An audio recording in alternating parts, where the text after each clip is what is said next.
Avez-vous déjà ressenti que les gens vous traitent différemment en vieillissant? Vous avez peut-être remarqué que certains amis s'éloignent, que les membres de votre famille deviennent moins patients, ou même que les étrangers semblent moins amicaux qu'autrefois. Cela peut être frustrant, voire douloureux, de se sentir mis de côté, surtout quand vous savez que vous avez encore tant à offrir. Mais, et si je vous disais que cela ne dépend pas seulement des autres, mais aussi de vous? Dans cette vidéo, nous allons parler de 6 choses qui peuvent amener les gens à commencer à vous ressentir du ressentiment après 70 ans. Ce sont des habitudes subtiles, des comportements ou des attitudes qui, avec le temps, peuvent créer une distance entre vous et les personnes qui vous sont chères. Mais voici la bonne nouvelle. Une fois que vous reconnaissez ces schémas, vous pouvez les changer, renforcer vos relations et continuer à être quelqu'un que les autres apprécient sincèrement côtoyer. Restez avec moi jusqu'à la fin, car comprendre ces 6 choses pourrait faire toute la différence dans la manière dont les gens vous perçoivent,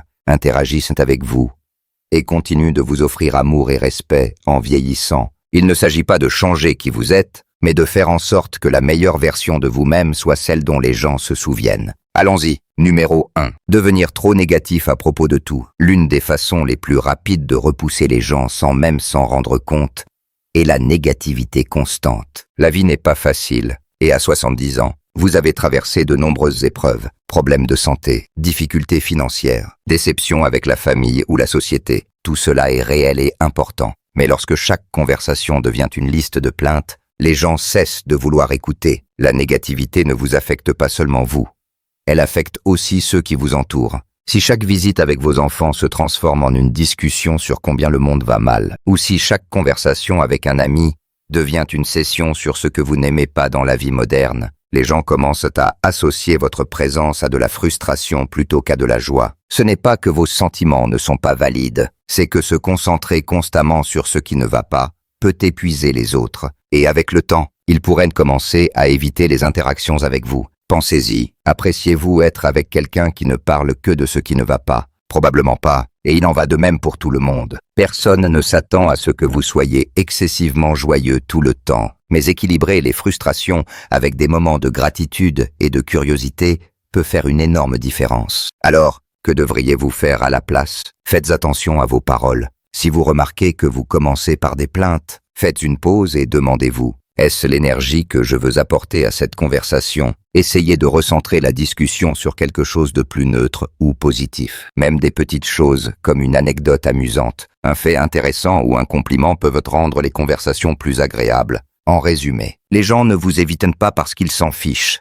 Ils vous évitent parce qu'ils ne veulent pas se sentir plus mal après avoir parlé avec vous. Un peu de conscience de soi peut grandement contribuer à s'assurer que lorsque les gens terminent une conversation avec vous, ils se sentent élevés plutôt qu'épuisés. Numéro 2. Donnez des conseils ou des critiques non sollicités. En vieillissant, vous avez acquis une vie entière de sagesse. Vous avez vu des tendances aller et venir, observé des gens faire des erreurs et appris des leçons à la dure. Naturellement, vous voulez aider les autres à éviter les mêmes écueils. Mais voici où les choses se compliquent. Si vos conseils ne sont pas demandés, ils peuvent être perçus comme des jugements plutôt que des orientations. Cela est particulièrement vrai avec les membres plus jeunes de la famille. Vous pourriez voir vos enfants adultes ou petits-enfants faire ce que vous pensez être des erreurs évidentes, que ce soit dans la gestion de leur argent, l'éducation de leurs enfants ou leur mode de vie. Et lorsque vous intervenez pour les corriger, même avec les meilleures intentions, ils l'entendent souvent comme une critique plutôt qu'une préoccupation. Cela ne concerne pas seulement la famille. Cela arrive aussi dans les amitiés. Dire à un ami qu'il devrait manger plus sainement, arrêter de gaspiller de l'argent ou sortir plus peut sembler utile. Mais pour eux, cela peut ressembler à une attaque. Personne n'aime se sentir sermonné, même si le conseil est bon. Et lorsque les gens commencent à associer les conversations avec vous à des corrections et des critiques, ils commencent à s'éloigner. Alors, que devriez-vous faire à la place? Attendez qu'on vous le demande. Si quelqu'un veut vraiment votre avis, il vous le demandera. Et s'il ne le fait pas, il est souvent préférable de le laisser découvrir par lui-même. Cela ne signifie pas que vous ne pouvez jamais partager vos pensées, mais faites-le d'une manière qui respecte leur indépendance. Une règle simple: demandez avant de conseiller. Au lieu de dire « tu ne devrais vraiment pas manger ça », essayez. Es-tu intéressé par quelques astuces que j'ai apprises sur une alimentation saine? S'ils disent oui, partagez. S'ils disent non, laissez tomber. C'est un petit changement, mais cela peut faire une énorme différence dans la manière dont les gens vous perçoivent. En résumé, les gens n'évitent pas les conseils parce qu'ils s'en fichent. Ils les évitent parce qu'ils ne veulent pas se sentir jugés. Lorsque vous offrez des conseils d'une manière qui respecte leur choix, vous devenez une voix de confiance, pas une source de frustration. Si vous regardez encore cette vidéo et trouvez ces informations précieuses, laissez un commentaire avec le numéro 2 ci-dessous pour me le faire savoir. Et si vous n'êtes pas encore abonné, je vous recommande de vous abonner et d'activer la cloche pour ne manquer aucune vidéo. Votre soutien nous aide à continuer à créer du contenu pour vous informer et vous inspirer. Passons maintenant à la suite. Numéro 3. Refuser de s'adapter au changement. Le monde change. Il a toujours changé et continuera de changer. Mais l'une des plus grandes erreurs que les gens font en vieillissant est de résister à ce changement au lieu de s'y adapter. C'est compréhensible. Vous avez vécu des décennies de traditions, de valeurs et de façons de faire qui semblent maintenant disparaître. Mais lorsque vous refusez d'accepter que les temps sont différents, cela peut rendre les conversations avec vous épuisantes plutôt qu'agréables. Cela se manifeste de plusieurs façons. Peut-être insistez-vous sur le fait que les choses étaient mieux avant chaque fois qu'une personne plus jeune partage quelque chose qu'elle apprécie. Peut-être rejetez-vous la technologie moderne comme inutile, même si c'est ainsi que la plupart des gens se connectent aujourd'hui. Ou peut-être vous frustrez-vous lorsque les normes sociales évoluent, rendant difficile de vous connecter avec les jeunes générations. Mais voici la vérité, le changement se produit, que vous l'aimiez ou non. Et lorsque les gens sentent que chaque interaction avec vous se transforme en un débat sur pourquoi le passé était meilleur que le présent, ils passent moins de temps avec vous. Pensez à la technologie. Oui, apprendre à utiliser de nouveaux appareils, applications et styles de communication peut être frustrant, mais lorsque vous refusez de vous y adapter, vous rendez plus difficile pour les gens de vous inclure dans leur vie. Vos petits-enfants pourraient préférer envoyer des SMS plutôt que téléphoner. Vos amis pourraient organiser des plans sur les réseaux sociaux plutôt que par téléphone. Si vous refusez de vous engager avec ces changements, vous risquez de devenir plus isolé, non pas parce que les gens s'en fichent, mais parce qu'ils ne savent pas comment vous inclure. Alors, que devriez-vous faire à la place? Restez ouvert. Vous n'avez pas besoin d'aimer chaque nouvelle tendance ou d'adopter chaque nouvelle habitude, mais une volonté d'écouter, d'apprendre et de s'adapter vous rend quelqu'un que les gens apprécient côtoyer. Au lieu de dire « c'est stupide, je ne comprends pas, essayez, c'est intéressant ». Parlement plus. En résumé, les gens ne s'attendent pas à ce que vous aimiez tous les changements, mais ils apprécient lorsque vous restez curieux plutôt que dédaigneux. Être ouvert aux nouvelles choses garde votre esprit vif, vos relations fortes et votre connexion avec le monde vivante. Numéro 4. Attendre trop des autres sans rien donner en retour. L'une des plus grandes sources de ressentiment dans les relations, que ce soit avec la famille, les amis ou même les voisins, est lorsqu'une personne prend constamment sans rien donner en retour. Malheureusement, cela peut devenir plus fréquent avec l'âge. Vous pourriez ne même pas réaliser que vous le faites. Mais si vous attendez que les autres répondent toujours à vos besoins sans considérer les leurs, cela peut lentement éloigner les gens. Cela se manifeste de différentes manières. Peut-être attendez-vous que vos enfants ou petits-enfants vous appellent en premier, vous rendent visite régulièrement, ou vous aident avec des courses sans montrer beaucoup de reconnaissance. Peut-être comptez-vous sur un ami pour un soutien émotionnel, mais vous demandez rarement comment il va. Ou peut-être supposez-vous que les membres plus jeunes de votre famille devraient tout laisser tomber pour vous aider parce que c'est ce que fait la famille. Voici le problème. Les gens ne rechignent pas à aider lorsqu'ils se sentent valorisés. Mais lorsqu'ils commencent à se sentir utilisés ou pris pour acquis, ils commencent à s'éloigner. Et lorsque cela arrive, il est facile de se sentir abandonné sans réaliser que le schéma a commencé avec des attentes irréalistes. Cela signifie-t-il que vous ne devriez jamais demander de l'aide? Bien sûr que non. Mais les relations sont à double sens, et même en vieillissant, vous avez encore quelque chose à offrir. Un mot gentil, une question attentionnée. Un simple merci peut aller loin pour faire sentir aux gens qu'ils sont appréciés. Les petits gestes comptent. Alors, que devriez-vous faire à la place? Faites un point sur vous-même. Si vous remarquez que vous êtes toujours celui qui reçoit mais pas celui qui donne, trouvez des moyens de montrer votre gratitude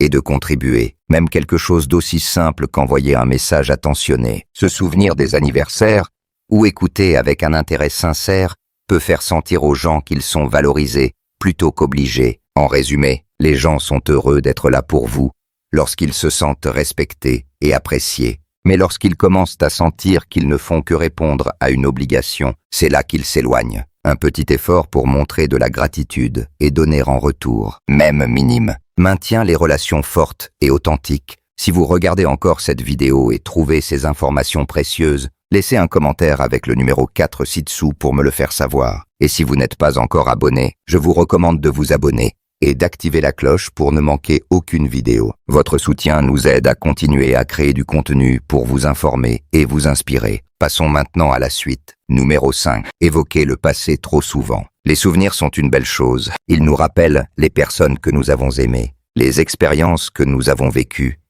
et les leçons que nous avons apprises. Mais une erreur que beaucoup de gens font en vieillissant est de rester coincés dans le passé, au point que cela affecte la manière dont les autres vous perçoivent. Cela se produit lorsque les conversations reviennent toujours au bon vieux jour, ou lorsque chaque histoire que vous racontez est une que les gens ont déjà entendue plusieurs fois. Il est facile de tomber dans cette habitude. Cela semble naturel de partager les expériences qui vous ont façonné, et se remémorer peut apporter du réconfort. Mais lorsque chaque conversation est ancrée dans le passé, les gens commencent à sentir qu'ils ne peuvent pas se connecter avec vous dans le présent. Pensez à ce que cela signifie pour les jeunes. Si chaque fois qu'ils parlent de leur vie, ils sont accueillis par « À mon époque, on faisait les choses différemment. Oh, vous, les jeunes, ne comprenez pas à quel point c'était dur. » Cela peut ressembler à une barrière plutôt qu'à une conversation. Cela leur donne l'impression que leurs expériences ne sont pas valides parce qu'ils n'ont pas vécu ce que vous avez vécu. Ce n'est pas seulement une question de jeunes.